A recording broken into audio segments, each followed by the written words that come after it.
Yakunla Sheikh, ẹ káàbọ̀ sórí ètò sà. Àbí Allah nínú àánú ẹ̀ tó ga jùlọ kó bá ṣe gbogbo dáadáa tí ẹ̀ ń tàn máa kó bá ṣàlékún ẹ̀ fún yín gbogbo lílọ bíbọ̀ yín kábà kó wọn bá fi ṣẹ́ẹ̀ṣọ́ yín kó wọn bá dáàbò ẹ̀bùn yín ní ìgbìnlá kó bá san yín lẹ́sùn lórí láyé àti ní àlùkìyámà. Ìbéèrè láwọ̀kọ́ tí màá kọ́ mọ́ mú wá ó náà ní pé pẹ̀lú bí ọdún iléyá ṣe ń súnmọ́ yìí kí Allah kó jẹ́ kí ó bá aláyọ̀ àtàlàáfíà, ẹ dákun ẹ bá wa ṣàlàyé nípa ìpele àti ìsọ̀rí àwọn ẹran tí èèyàn lè fi pa iléyá àti iye pàtó ọdún tí wọ́n gbọ́dọ̀ pé kó tó di pé èèyàn sọ pé èèyàn fi wọ́n pa iléyá. Bákan náà ìbéèrè ẹlẹ́ẹ̀kejì wọ́n ní ìjìyàwó ló wà fún kí tó ń bá àwọn ẹni tí kì í ṣe mùsùlùmí gbógun ti mùsùlùmí kan tó wà nípò ní ilé iṣẹ́ kan àbí láwùjọ pẹ̀lú mímọ wá ẹ̀sùn sí lẹ́sẹ̀ láti fi kóbá lọ́nà tó jẹ́ pé wọ́n tẹ̀lé tó ń fi rán lẹ́wọ̀n gan, àbí lọ́nà tí ó jẹ́ pé onítọ̀hún kò fi ní ìfọ̀kànbalẹ̀ lórí ipò tí ó wà. Eléyìí ó jẹ́ ìbéèrè kejì. Ìbéèrè kẹta bọ́lá wọlé yìí láti Kọ́tọ̀rù ni wọ́n fi ránṣẹ́. Wọ́n ní ẹni tó ń ṣe sọ̀láàt tó jẹ́ alákìísókè bíi sọ̀láàtù Magrib tó wá fẹ́ ké suratul Falaq àti An-Nas ní rákà kan, wọ́n á ní ọwọ́ akọ́ ké suratul Nas kó tó di pé ó ké suratul Falaq kí ń jẹ́ pípé ìjẹ́ irúfẹ́ sọ̀láàtì bẹ́ẹ̀ ó ní àlàáfíà. èèyàn bẹ́ẹ̀ ẹ̀jẹ̀ nàdúbà náà Sheikh. Alhamdulillah wassalatu wassalamu ala rasulillah Muhammad ibn Abdullah wa ala alihi wa sahbihi wa man wala wa ba'd. Assalamu alaikum wa rahmatullahi wa barakatuh. Wa alaikum salam wa rahmatullahi wa barakatuh. Gẹ́gẹ́ bí a ti ṣe mọ̀, ìpè ọdún Iléyá ó ń kalẹ̀kùn gbàngbàngbàn, ó ti súnmọ́ jọjọ. Nígbà tá a bá fi rí nǹkan bí ọjọ́ méjìlélógún àbí kó má tó bẹ́ẹ̀, ọdún Iléyá yóò ti wọlé wá. Eléyìí tó túmọ̀ sí wípé ẹni tí ó bá gbèrò láti jẹ́ pé òun kópa nínú pípẹran Iléyá, kó má jẹ́ kí àníyàn òun kó mì, kó sì má jẹ́ kó yẹ̀, kó gbìyànjú. Olúwa Ẹlẹ́dàá yóò ràn gbogbo wa lọ́wọ́. Ẹni tí ó bá láǹfààní láti lọ sí hajj, àwọn ní tiwọn ẹni tó bá ṣe hajj tamattu' àbí yóò ṣe hajj qiran, ẹran hadi òun làwọn pa. ẹran hadi hadaya òun náà lẹ́ran tá a máa fi tọrẹ fún Kaaba. Èèyàn kì í fowó rẹ̀ sílẹ̀ ńlé wípé káwọn ẹni tó wà ńlé kí wọ́n bọ̀ ń pa. Rárá, ẹran hadi Mẹ́kà àti agbègbè rẹ̀ èèyàn gbọ́dọ̀ ti pa. Tó bá pa ní Mẹ́kà wàá pa ní Mínà. Ànábì sallallahu alayhi wa sallam nínú ọ̀kan nínú àwọn ahadith wọ́n fi hàn pé Mínà àti gbogbo kọ̀rọ̀kọ́ndù rẹ̀ àyè ìdúnra ni. Mẹ́kà àti gbogbo kọ̀rọ̀kọ́ndù rẹ̀ àyè ìdúnra ni. Àmọ́ pàwọ́ adùn ní Nàìjíríà ń bí kò sí tọ́jọ́ bẹ́ẹ̀. Bẹ́ẹ̀ ni ẹni tó lọ ṣiṣẹ́ hajj, àní kó wọn pẹran Iléyá nígbà tó lọ ṣiṣẹ́ hajj. Ẹni tó wà nílé tó wọn lọ sí hajj, òun ló lè pẹran Iléyá. Ẹran Iléyá táwọn ń sọ yìí báyìí yàtọ̀ sí pé ká lọ sí Eid ní ọjọ́ ọdún Iléyá, nǹkan tó pàtàkì gbòógì téèyàn ó fi gbà láàdá ńlá tó sì jẹ́ iṣẹ́ tọ́jú ojúlówó iṣẹ́ tá a fẹ́ mójútó lọ́jọ́ Iléyá yìí kò sí bí ká pẹran Iléyá. Gbogbo ẹni tó Olúwa bá bùkún, gbogbo ẹni tí Allah Azza wa Jalla tó bá bò láṣìírí, ẹ yẹ ká gbìyànjú láti rí i pé àwa náà pa ẹran Iléyá. Ẹran Iléyá wọ́n máa pa láti fi ṣẹ̀sìn, wọ́n pa láti fi ṣe fùkẹ́fàárì. Ní a máa wò pé gbogbo àdúgbò yìí kò sẹ́ni tágbò rẹ̀ tóbi tó tiwa. Tààlẹ̀ ní náà ní gbogbo olú ìtọ́ parakùnmí tí ì bá ṣàwà. Màálùú gan tá a pa ń lọ jàǹtìrẹ rẹ̀. Rárá, gbogbo eléyìí rọ lásán ni. Kò sí ládà kan tó fẹ́ gbà ń bẹ bẹ́ẹ̀ ni kò sí ládà. Ẹ̀sìn Olúwa Ẹlẹ́dàá kò ní jẹran rẹ̀, kò sí tí ó fẹ́ jẹ rẹ̀ ṣe. Walakin yanaluhu at-taqwa minkum. nítorí ẹlẹ́dàá nílò nínú ẹran tẹ́ fẹ́ pa oníbẹ̀rù tẹ́ ní sí Allah látara àjọsìn tẹ̀sí. Akramakumullah, ẹran iléyá yìí àní wo bí ẹran bá ti ṣe wọ́n tó káwá ti torí rẹ̀ tàdí mẹ́yìn sọpá wò ní pẹran iléyá. àti mọ̀ pé kìí ṣe pé bí wọ́n ti ṣe ń ta ẹran nígbà míì tó wọ́n gegege tó bó ti ṣe wọ́n ẹran ara rẹ̀ náà lọ́pọ̀ tó bẹ̀ pé tá a bá fẹ́ rà tún tà á pa jù bẹ́ẹ̀ lọ rárá. àmọ́ torí ìyàtọ̀ ńlá tó lù wá gbé wọ àwọn ẹran yìí látàrí pàǹpà wọn ṣèjọsìn òun ló jẹ́ kí wọ́n lówó tó bẹ́ẹ̀. kò sì sí tó burú bí wọ́n bá rí i pé ìtàn tà ń tòsí kọ agbára òun ní ká kọ́ra lọ sí jìnnàjìnnà kọ́ lọ ra wá níbi tí ó ti rọjú. kò sí tó burú sátìrí pọ́nà ọ̀nà kò léwu ìsọ̀nà táwọn dánadáná wá ìsọ̀nà tó ṣe pọ́kọ̀ tí máa ń dànù ṣeré. ò lè lọ rẹran iléyá rẹ wá bí tó bá ti rọ̀ ọ́ lọ́rùn kò sí wàhálà ń bẹ̀ láti má ra ẹran tẹ́nìkan jí. ẹ má jẹ́ pé ẹran tẹ́nìkan ti jí ìwọ náà tún lọ rà lọ́dọ̀ rẹ̀.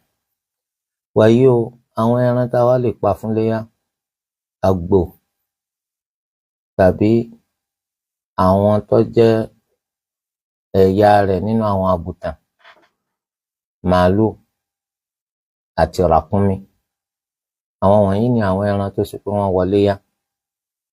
àgbò tó bá jẹ́ pé àgbò lèèyàn bá fẹ́ pa òfin ṣẹ̀ríà sọ pé kò gbọdọ̀ dín sí oṣù mẹ́fà kò gbọdọ̀ dín sí oṣù mẹ́fà. tó bá jẹ́ pé orúkọ ni tàbí ewúrẹ́ ó gbọdọ̀ kádùn. tó bá jẹ́ màálù ó gbọdọ̀ ti pọ́dún méjì kó wọnú ọdún kẹta. tó bá jẹ́ pé ràkúnmí ni yóò ti pọ́dún márùn yóò ti wọnú ọdún ẹlẹ́kẹfà. àwọn eléyìí làwọn ẹran tó ṣe pé wọ́n wọlé yá. gẹ́gẹ́ bí a ti ṣe rí i pé màálù wọlé yá bẹ́ẹ̀ náà ni ẹfọ̀n òun náà wọlé yá. tá a kéèyàn bá mọ béèyàn ṣe lè rí ẹfọ̀n mú láàyè tí ó sì dé mọ́lẹ̀ tí ò ní jákùn téèyàn ó sì dúnbò rẹ̀ tó bá dọjọ́ ọdún iléyá. bẹ́ẹ̀ náà ni ràkúnmí kò bá jẹ́ abiké kan lẹ́yìn tàbí abiké méjì lẹ́yìn yẹn ni pé ràkúnmí lárúbáwá tàbí ràkúnmí tàwọn tí èsì lárúbáwá ní South East Asia àbí Central Asia kò yí yòówù tó bá jẹ́ nínú àwọn ràkúnmí yìí òun náà wọlé yá. nínú òfin ṣẹ̀ríà ẹnikẹ́ni tí ó bá pàgbò tàbí ọ̀kan nínú àwọn ọmọ ìyá rẹ̀ tí wọ́n ṣe àgùntàn èèyàn kan ní ọ̀dà pa ọ́. a kì í dáwó ràgbò pa níléyá a kì í dáwó ra òrúkọ fún léyá a kì í dáwó ra àgùntàn fún léyá èèyàn kan pẹ̀lú àgùntàn kan ni. ṣùgbọ́n tó bá pé màálù ni tàbí ràkúnmí ìgbàláyè wà wípé kí èèyàn méje kí wọ́n dáwó ra màálù tàbí ràkúnmí. eléyìí jẹ́ n tó ṣẹlẹ̀ ní Sulhul Hudaybiyah bá Nabi sallallahu alayhi wa sallam wọ́n ṣe dẹkùn fáwọn sàhábà kéèyàn méje ó máa péjọ lórí ràkúnmí kan. a sì mọ̀ pé al-qawlu fil adahi kal-qawli fil hadaya. ní tá a máa sọ nípa léyà kò yàtọ̀ sọ̀rọ̀ tá a sọ nípa hadi. nígbà tí èèyàn méje ti lè péjọ pa hadaya èèyàn méje náà lè péjọ pa ẹran léyà tó bá ti jẹ́ ràkúnmí tàbí màálù. eléyìí ń jẹba. wọ́n ní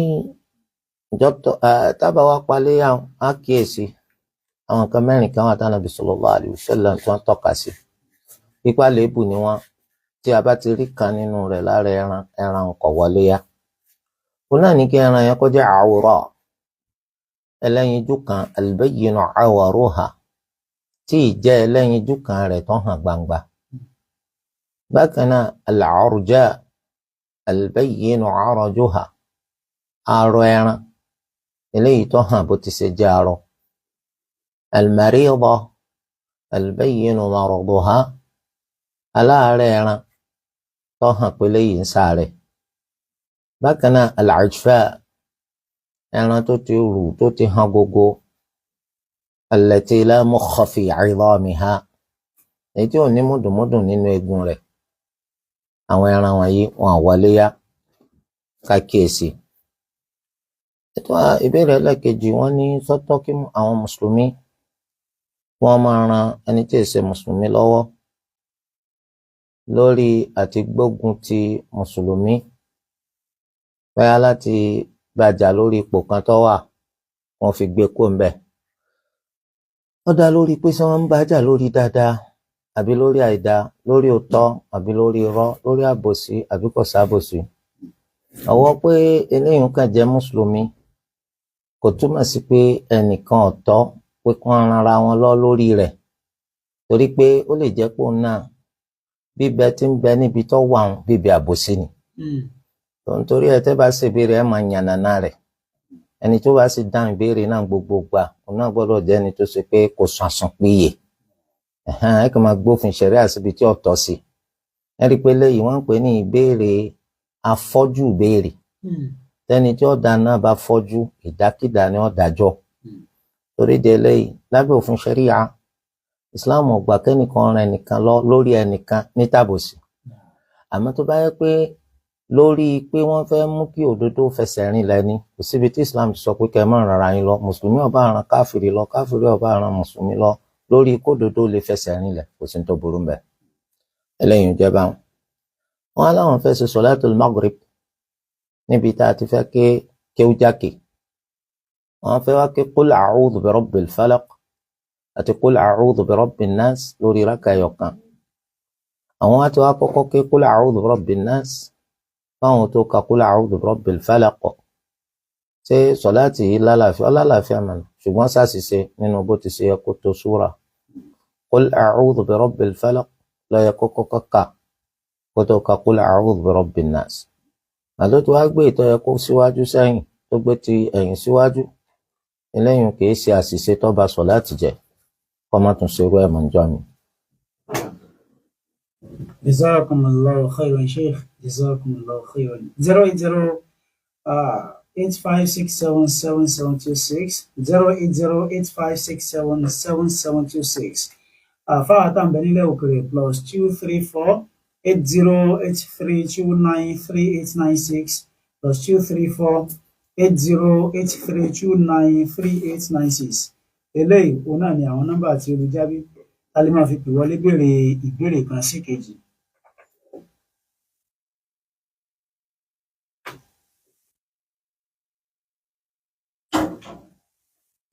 Hello, ọkọ yín o. Ẹ̀yà ó ti já. 08085677726 +234 8083293896. Ẹ pa rédíò yín kó tó já. Ẹ pa rédíò yín àbí kẹ́yìn lọlẹ̀ dáadáa. Ó kọ yín bí ẹ ti ń pè.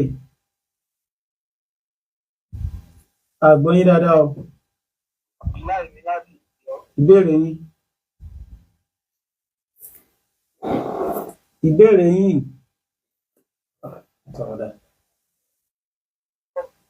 Ẹjọ́ yá, à ń gbọ́ yín.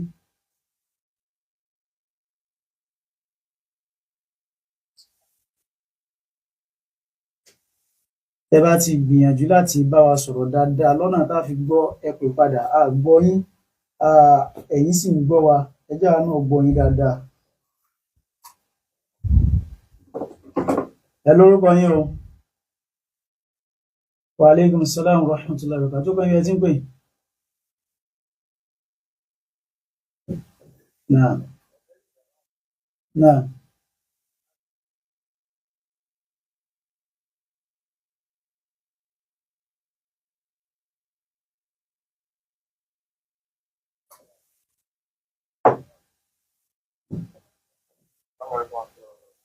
Wa alaikum salam. Wọ́n ní ṣé ìgbàláyè wà gẹ́gẹ́ bí ẹni tó ń ṣe ìjọba tí ò tí lówó pé kó yá owó tó fi ra ẹran léyà àbí kó sọ pé kẹ́nìkan rà fún un. Alhamdulillah, èèyàn yáwó kó fi ra ẹran léyà nígbà tó ṣe pọ̀ níbi tó fojú sùn pọ̀ wọn ti rówó wọn ti san padà tí ò sí iyèméjì ń bẹ, kò sí tó burú ń bẹ. Náà. 08085677726 08085677726 +234 8083293896. Ní ọjọ́ ẹ lórúkọ yín o. Wa alaikum salam wa rahmatullah. ó kọ iye tí ń pè.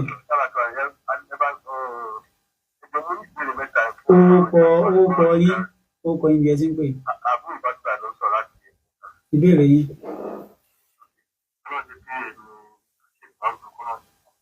Allahumma.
Ó ti yé. Ó ti yé. Ẹ̀kẹta. Ẹ̀kẹta. Ìkẹta ní pé nínú nípa ní dáadáa tó wà fún ẹni nípa ẹran ká máa pa ní ọ̀rọ̀ léyà.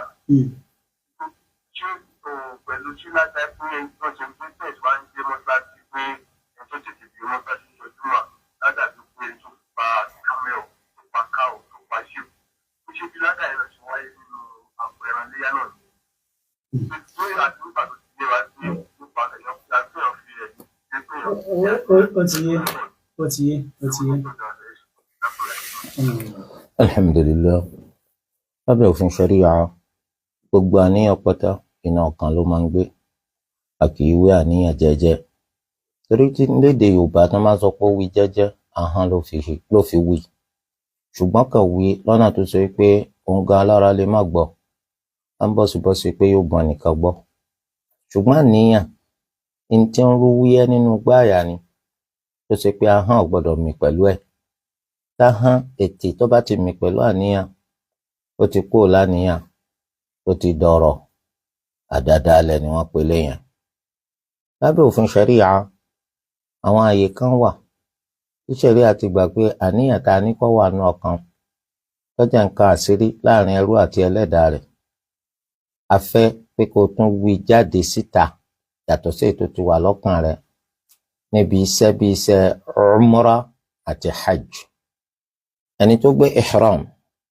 ipò ń fẹ́ ṣe umrah tàbí ń fẹ́ ṣe hajj yàtọ̀ sí pé ó ti dàníyàn lọ́kàn rẹ̀ ṣẹ̀ríà ó sọ fún wa pé kó tún wí jáde pé labbaika umrah ìyẹn fún ní umrah nù labbaika hajjan ìyẹn fún ní hajj nù so eléyìí jẹ́ òfin tí ṣẹ̀ríà mú wa wàyí o yàtọ̀ sáwọn àyè yìí kò sí àyè tá a ti gbà wípé kó wí àníyàn jáde rárá àgbà eléyìí tẹ́ sọ nípa àkíkà tẹ́ gbọ́ àbí èyí tẹ́ sọ nípa ẹran iléyá tẹ́ gbọ́ kì í ṣàníyàn ni wọ́n ń pè léyìn ẹ sọ jáde pé ìwọ Allah lẹ́yìn tó ti bismillah Allahu akbar pé eléyìí ni ẹran àkíkà ọmọ mi báyìí eléyìí jẹ́ ẹran iléyá tèmi àti tàwọn ará ilé mi eléyìí jẹ́ bá Nabi sallallahu alaihi wasallam ṣe ṣe níbi ẹran iléyá àkọ́kọ́ yẹn sì jẹ́ báwọn fuqaha náà ti ṣe ṣàlàyé pa sọ nípa ẹran tá a fẹ́ pa fún àkíkà eléyìí ṣàníyàn ọ̀ ń sọ ìtọ́jẹ́ ni torí de eléyìí ò ní sọ àníyàn jáde lórí ahọ́n rẹ̀ rárá gbogbo orí ìtẹ́ máa rí táwọn èèyàn kan máa ń tẹ́wọ́ tó máa fẹ́ ṣe sọ́láàtì tí wọ́n máa wá jẹnu wúyẹ̀hùn àìmání tí wọ́n sì ń ṣe kò tọ́ kí wọ́n ṣe bẹ́ẹ̀ tó rádàá lẹ̀ ni inú ọkàn rẹ ló ti máa ń tọ́ fẹ́ ṣe láàrin rẹ sí Allah àsìkò tó bá ní àdìsọ́kàn àní àdìsọ́kàn ni kì í ṣàdìsáhàn àdìsọ́kàn àgbọ́dọ̀ fa wọ́n wì àsìkò tó wá dìsọ́kàn lọ́wọ́ sí Allahu Akbar irú ẹni tó fẹ́ pèpè fún sọláàtì náà lọ́wọ́ náà wáyé tó kíní ká àdádálẹ̀ ni so ọkàn rẹ ò bùkátà láti sọ fẹ́nikẹ́ni ọkàn rẹ ní ó ti wúyẹ́ ahọ́n rẹ ò gbọ́dọ̀ mì pẹ̀lú ẹ̀ eléyìí jẹ́ bó ti ṣe jẹ́ wọ́n ní àwọn rí pé nìkan pèpè fún sọlá wọ́n ń ṣàdúrà tánàbí sallallahu alayhi wa sallam tó ní ká sí lẹ́yìn Allahumma rabba hadhihi ad-da'wati at-tamma. ẹnìkan ń takò pé ẹni tó bá gbọ́ ó ní wọ́n ní kó wí kìí ṣe ẹni tí ń pèpè fún sọlá. àwọn olùmọ̀ wọ́n pín sí méjì nípa eléyìí gẹ́gẹ́ bí tẹ́ni tó sọ̀rọ̀ takò ẹni tí ń ṣe àdúrà yẹn ti ṣe wí bẹ́ẹ̀ lápá kan ni wọ́n sọ wípé ẹni tí ń pèpè fún sọlá kò ní wí àdúrà yẹn. lóòótọ́ kò sí bó ṣe máa pèpè fún sọlá àti tí wọn náà ò ní gbọ́ torí gbogbo ọ̀rọ̀ tá à ń sọ láyé àwa náà ń gbọ́ àfi téèyàn bá jẹ́ adití àmọ́ tó ló wá fún lọ́rọ̀ sọ. so ìwọ ń gbọ́rọ̀ òun sì ń sọ̀rọ̀ gbogbo ọ̀rọ̀ tó ń sọ náà lọ́ọ́ máa gbọ́ ṣùgbọ́n ẹ rántí pé bí ti ṣe ń gbọ́ kò máa dára rẹ̀ lóhùn òun pè ní kò dáhùn. torí ẹ̀ lápá kan náà olùmọ̀ fi sọ pé tó bá pèpè fún sọlá ti tán a fẹ́ kí ìwọ ó ṣàdúà.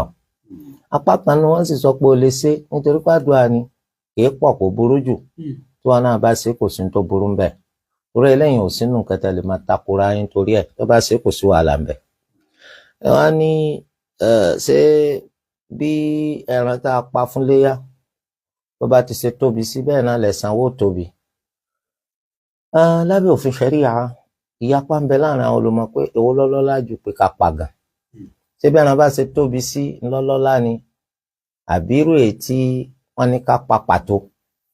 a rí i pé súnà nàbì sallallahu alaihi wa sallam ó fi hàn wá pé àgbò abìhó lórí àgbò méjì abìhó lórí ìlànà nàbì sallallahu alaihi wa sallam máa ń pa fún léyà. wọ́n sì sọ pé àwọn àgbò tánàbí pa yìí wọ́n jẹ́ àgbò funfun ó ń fi dúdú ríran ó ń fi dúdú jẹun ó ń fi dúdú tẹlẹ̀ yẹnni pé gbogbo àwọn àyè tán tọ́ka sí àwọ̀ rẹ̀ dúdú ń bẹ.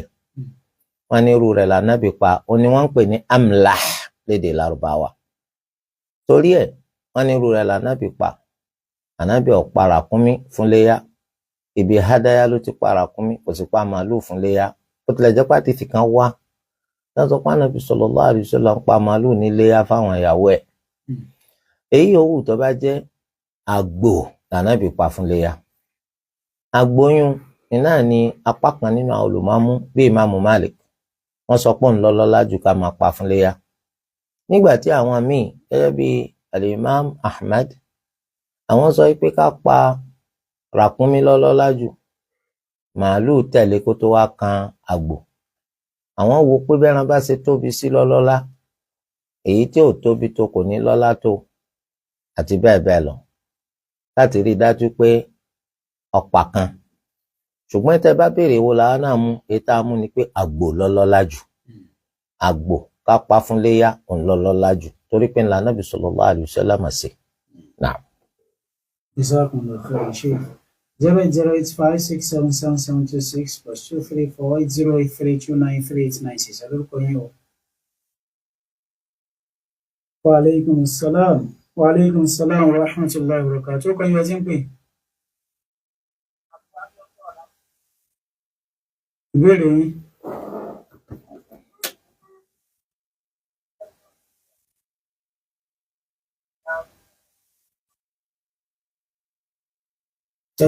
ẹgbẹ́ kí ni?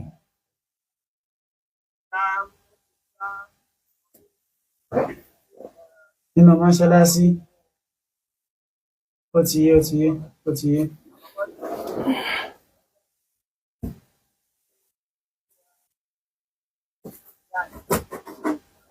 kí lẹ fi? Sufiyan. ọ̀dà. ó ti yé. Alhamdulillah. ẹni kí ni ìdájọ́ pé máa ṣe cooperative nínú mọ́ṣáláṣí kọ́tọ́ nítorí pé cooperative tẹ́rí yẹn kò sí nínú nǹkan tí wọ́n ti torí rẹ̀ kọ́ mọ́ṣáláṣí. ẹ̀ ń ṣe ẹgbẹ́ tẹ́ fẹ́ máa yára yín lówó ni. tó owó tẹ́ sì fẹ́ máa yára yín ẹ̀yin lẹ sọ pé kò sí èlé ń bẹ ṣùgbọ́n nígbà tá a gbọ́ bẹ́ẹ̀ ṣe ń ṣe èlé wà ń bẹ. tó haram lẹ tún gbé wọnú mọ́ṣáláṣí yẹn. ẹ rí i pé ìtàn pé ní Islamic cooperative yẹn tí ń bá láǹfààní láti yá 100,000 lọ́dọ̀ ẹgbẹ́ èmi náà gbọ́dọ̀ kọ́kọ́ ti síwájú yẹ́gbẹ́ ní 50,000 torí pé àìjẹ́ bẹ́ẹ̀ ìnírí nǹkan kan yá ọ ìyá mi ń yá ọ ilẹ̀ ń pè ní Islamic cooperative yá wa ní díẹ̀ káwọ̀ yá ọ nílọ́pọ̀ so eléyẹn kọ̀tọ́ lábẹ́ òfin ṣẹ̀ríyà wọ́n ń pè ní qardun jarra nafa'a owó tí mo yá yín ni tí mo fi ṣàǹfààní ìtọ́pọ̀ bọ́ fẹ́ kó ti pé gbà tí ń dá padà iye tẹ́ fún mi náà mo dá padà ṣùgbọ́n tí ń bá ti síwájú yá yín ẹ̀ ní yá mi kọ̀tọ́ ẹ má gbé wọ mọ́ṣáláṣí rárá ìmọ̀ràn wa sí yín sì ni pé kẹ́ ẹ jáwọ́ ń bẹ̀ náà ẹ má ṣe má cooperative yín kì í ṣe Islamic ẹ bá ní àǹfààní ẹ lè wá ṣèwádìí báwo lẹ ṣe lè ṣe tí ó fi bá Islam mu torí kọ́mọ́dé pé ìgbà tá a bá wá kú láwa wọ̀ gà ó ẹ mọ̀ pé láyé ń bí agídí pọ̀ àwọn kan ti sọ pọ́tọ́ àwọn kan sọ pé kò burú àwọn kan àtẹ̀yìn ẹjọ́ dúró rojọ́ wájú Allah lọ́jọ́ ògbéǹdàl qiyam nígbà tó bá ti kú tí ọwọ́ rẹ̀ ti jábọ́ gbogbo owó nǹkan ò ní kó lọ wàhálà ni ọwọ́ àṣẹkù owó ọ̀tàn gbogbo kàkàrìrì ayé ọ̀tàn àmọ́ wàhálà rẹ̀ ò ní tàn èèyàn máa lọ rojọ́ lọ́jọ́ ògbéǹdàl qiyam eléyìí jẹ́ bó ti ṣe jẹ́ wọ́n á ní kí ni ìtumọ̀ ọkọ̀ Sufyan àwọn ọmọ àmọ́ àmọ́ àpòkọ́ tó dáa ni nítorí pé àwọn èèyàn ń jẹ́ bẹ́ẹ̀ lójú ayé ànábì Muhammad sallallahu alayhi wa sallam bí ọba dá ànábì ọba ti ṣe káì ànábì èsè bí àwọn àbẹ́yìn tẹ́ẹ̀rì tí ọ̀dà tẹ́gbẹ̀nu lọ torí pé ń bẹ̀rù àwọn èèyàn abẹ́ ń tijú wọn tánàbì bá rí tí ọ̀dà yóò sọ pé kò dáa èyí tánàbì ọba wa sọ pé kò dáa tó sì rí tọ́mà á jẹ́ pé nǹkan dáa Sufyan nínú orúkọ tó dáa ni. pẹ̀lú ọkọ̀ yín o ẹ bá ti parí ìrìn ìgbẹ̀gbẹ̀ padà 08085677726 plus 2348083293896 ẹ lọ́kọ̀ yín o orúkọ yín bá ti ń pè ìbéèrè yín.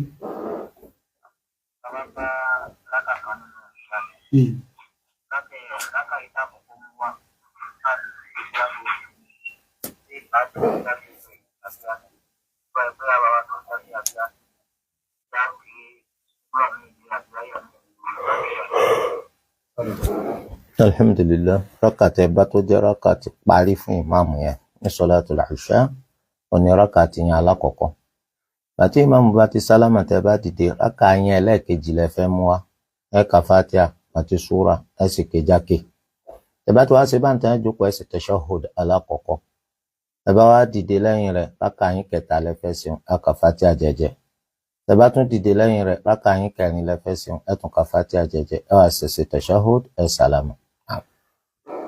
ẹ lórúkọ yín o. Wa alaikum salaam wa rahmatullahi wa barakatuh orúkọ yín bá ti ń pè. Tí n bá ní parọ́ fún yín láfi lo bí ìṣẹ́jú méjì mẹ́ta àdégbọ́n tí ẹ̀ ń sọ pẹ̀lú bójú òpó bó ti ṣe rí ẹ lè tún gbìyànjú láti wá ibi tí ó bá tún lè ti clear díẹ̀ sí ẹ lórúkọ yín o. Wa alaikum salaam wa rahmatullahi orúkọ yín bá ti ń pè. Orúkọ yín bá ti ń pè pápápá. Ìbéèrè yín. Ẹ jẹ́ ká mú ìbéèrè lẹ́yìn. Látọ̀dọ̀ bọ̀dọ̀ wà ní ìlà ní kọ́tọ̀rọ̀ náà ni wọ́n ní nígbà tó jẹ́ pé láti ìdodo sí orúnkún òun náà ni ìhòòhò ọkùnrin lábẹ́ ìṣẹ̀lẹ̀ ẹ̀sìn Islam báwo ni ọ̀rọ̀ ìhòòhò obìnrin mùsùlùmí nígbà tí ó bá kú tí wọ́n bá fẹ́ wẹ̀ òkú ẹ̀ wọ́n tún ní ṣé ìgbàláyè wà láti ké súrọ̀ kan bíi Suratul Ikhlas ní rákà àkọ́kọ́ àti rákà kejì ní sọ̀láàtì tó jẹ́ alákèwú sókè bíi Solatul Maghrib. Alhamdulillah ìhòòhò ọkùnrin òun náà ní nǹkan tí ń bẹ láàrin ìdodo àti orúnkún rẹ̀ eléyìí ò túmọ̀ sí pé tábà ti jáde sáwọn èèyàn kákan rí pa abo ìdodo wa sórúnkún wa o kò túmọ̀ sí bẹ́ẹ̀ o ìtumọ̀ rẹ̀ ní wípé ìbẹ̀yùn gbogbo bó tilẹ̀ wù kó rí ọ̀gbọ̀dọ̀ jẹ́ ká sókò ń bẹ̀.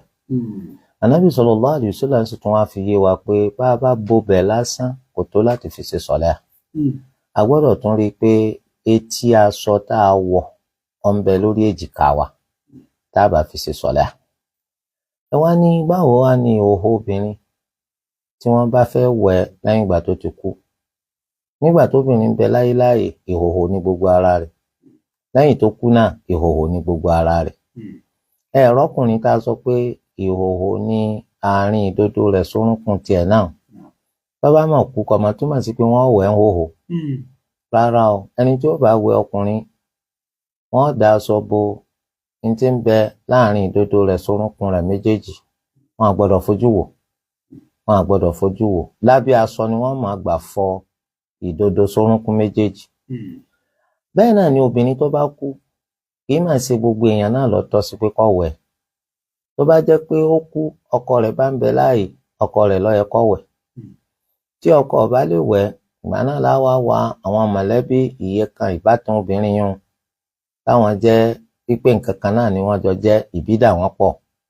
Àwọn náà bá wá wẹ̀, wọn gbọ́dọ̀ bọ́ hòhò. Ọkọ nìkan ló lè wẹ̀ ìyàwó rẹ̀ ń hòhò.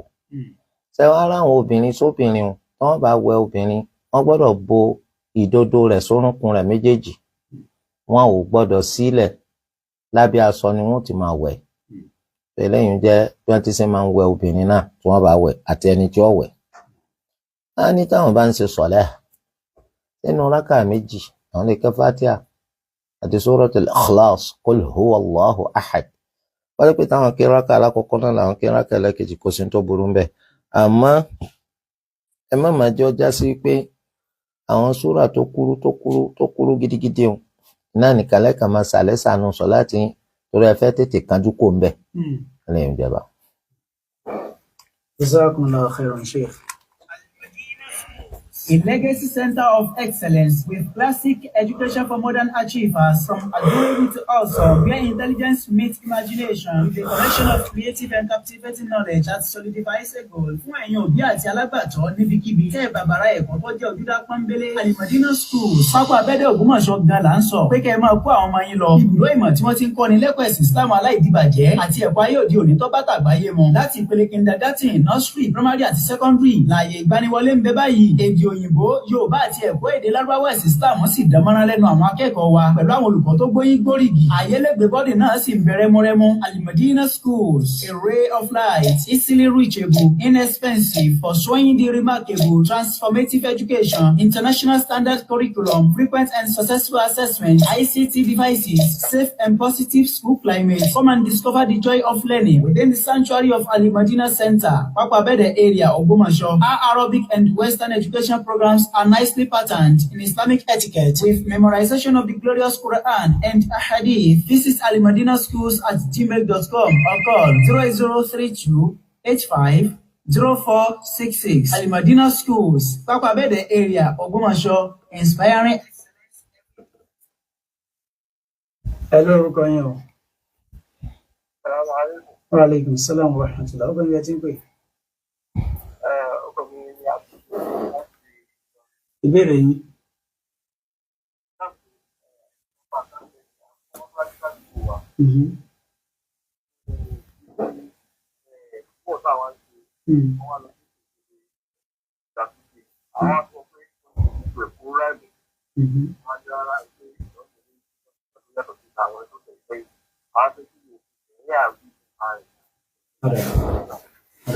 Alhamdulillah, kò sí àyè kan tó bàbàrà tí ń bẹ fún imam lójú táwọn ẹni tí ń bẹ lẹ́yìn rẹ̀ lọ tó pè fún pé kí ààyè rẹ̀ kó ga ju ti àwọn ẹni tí ń ṣe sọ̀láàtì lẹ́yìn rẹ̀ lọ, àfi kó jẹ́ pé àìmọ̀kan ló bí ṣíṣe bẹ́ẹ̀. Ẹ mọ̀ pé ọ̀pọ̀lọpọ̀ ọmọ pa àwọn ọmọ nípa Islam, wọn mọ nǹkan kan pa rẹ̀, àdádálẹ̀ àti kí ni wọ́n ń ṣe láwùjọ tí wọ́n ń rí, òun náà ni wọ́n gùn lé.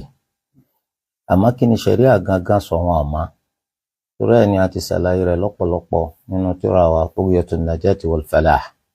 Sábàbí yòówù ó lè pè fún pé kí ààyè lè máàmù yẹn ga ju ti máàmù lọ́kọ̀tọ́ lábẹ́ òfin ṣẹ̀ríà. Eléyìí jẹ́ bó ti ṣe jẹ́. Ẹ lórúkọ yín o. Wa alaikum salam wa rahmatullah.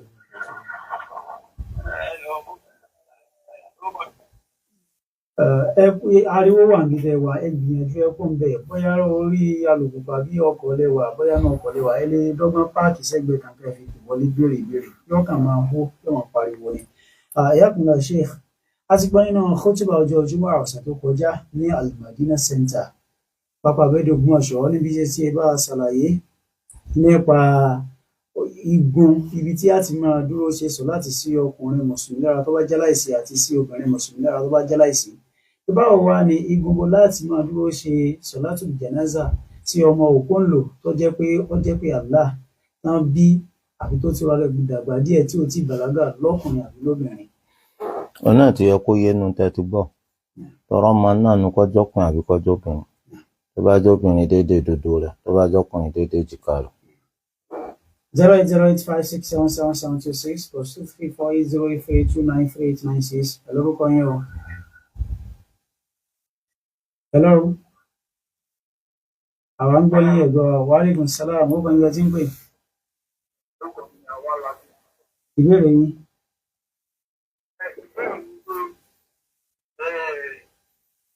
Nípa ọ̀rọ̀ àwọn ènìyàn lo àdìkọ́ láti ṣe nípa orúkọ ọlọ́run pé àdìkọ́ lápá àtàràgbà rẹ̀ yóò lò ní ìjọ ìgbéjà ìgbéyàmọ̀ láti ṣe ọlọ́run nípa orúkọ rẹ̀ tó fi mọ ẹ̀bùn kan nínú àwọn Ẹ ti yé kí a lè fẹ́ mú jáde. Kí ni ìbéèrè ibẹ̀ gangan pápápá? wọ́n ní pé ara rẹ̀ àwọn orúkọ ya ìlú àti kátó àyàkó tó fi mọ àwọn bàbá àwọn Ó ti yé. Alhamdulillah. Àkọ́kọ́ ni pé ẹ kọ́ ẹ̀kọ́ ẹ̀sìn Islam, ẹ gbọ́ yìí kẹ́ tó máa sọ nípa rẹ̀. Nítorí pé ẹni tó bá fẹ́ sọ nípa ẹ̀kọ́ ẹ̀sìn Islam tí ò bá mà nípa rẹ̀, kò sí bó ṣe lè fọnu tó tẹnu rẹ̀ ò ní rùn. Òfin ṣẹ̀ríà fi yé wa nípa àwọn orúkọ Allahu Azza wa Jal. Wọ́n ń bẹ nínú rẹ̀ èyí tó Olúwa sọ̀kalẹ̀ nínú tírà rẹ̀. Ó sì ń bẹ nínú rẹ̀ èyí tó Olúwa fi mọ ẹnìkan nínú àwọn ẹ̀dá rẹ̀ tí ò fi mọ àwọn míì. Ó sì ń bẹ nínú àwọn orúkọ rẹ̀ eléyìí tó ṣe pé Allah nìkan ló dá mọ̀, eléyìí tó ṣe pé kò fi mọ ẹnìkan nínú àwọn ẹ̀dá rẹ̀.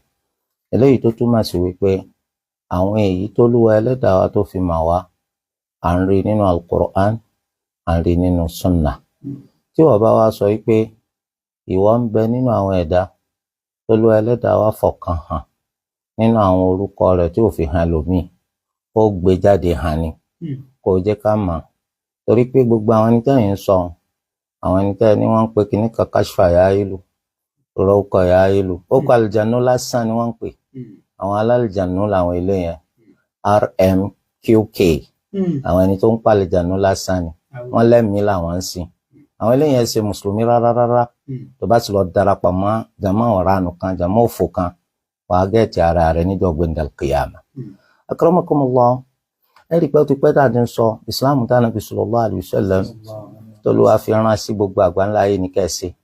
Ẹ má lọ bá àwọn aládàádálẹ̀ kan, àwọn kò dẹ́sìn ìsìláàmù mà tó ti ṣìnà tí ń wówó tí ń wáyé, àwọn ẹni tó fẹ́ kó yín jẹ. Ẹ mọ̀ pé Yorùbá fẹ́ràn ìtànjẹ púpọ̀. Ẹ̀sìn òdodo tó máa ń ṣàlàyé rẹ̀ fún wọn, etí ikún ni wọ́n kọ tí ó fi di wàhálà sí lọ́wọ́ lẹ́yìn ìgbà tó bá kú. Akramakumullah, ẹ rí i pé ọ̀pọ̀lọpọ̀ nínú tọ̀ríkọ̀ náà tí wọ́n ń ṣe ṣebí táwọn náà ń pè nù. So kìíní kan dámdà ya ìlú sàdádà bí ìlú àkàkàdé ìlú kìíní kan wá ìlú ìlú gbogbo ọkọ̀ àlìjànú tẹ̀yìn náà ń pè nù. Ìgbà táwọn RMQK wá dé, àwọn modernize tiwọn, sẹ́wọ̀n pé ìtànjẹ yẹn wọ́n tún ti modernize ẹ̀, wọ́n format ẹ̀. Ìgbà táwọn dé wọ́n rí àwọn aláìfẹ́ kan ṣe kó púpọ̀.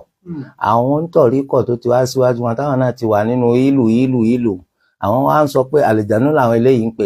Màláìkà wo lẹ́yìn ń pè? Màláìkà wo lẹ́yìn náà ń pè? Gbogbo yín àlìjànú lẹ́yìn jọ ń pè. Kì í ṣẹ̀sìn òdodo tó Olúwa fi rán Ànábì sallallahu alaihi wasallam lẹ́sìn. Kàn táwọn èèyàn jẹ lásán lórúkọ pé fẹ́ tú wọn jẹ. Tẹ́ ẹ bá jẹun náà tán gbé wọ sàárè. Torí ká lè rí ń jẹ ń bẹ̀ kó tó dijọ́ gbèǹdé.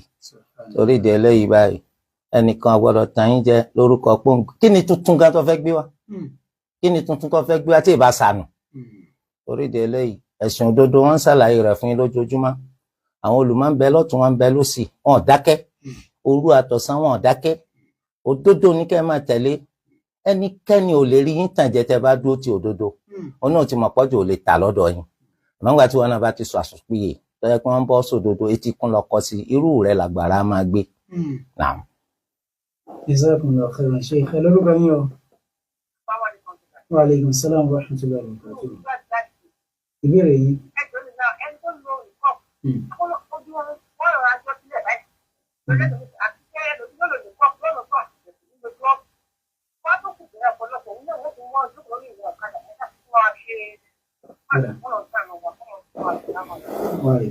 Ẹ̀yin náà ti béèrè, ẹ ti dáhùn. Ẹni kí Allah kó ṣàánú wa, kó tún wa sí. Ẹ rí i pé àwọn míì lẹ́yìn àwọn náà mọ̀ pé kò tọ́ pé kọjá pé òun bojú òun tún máa lọ gun ọ̀kadà.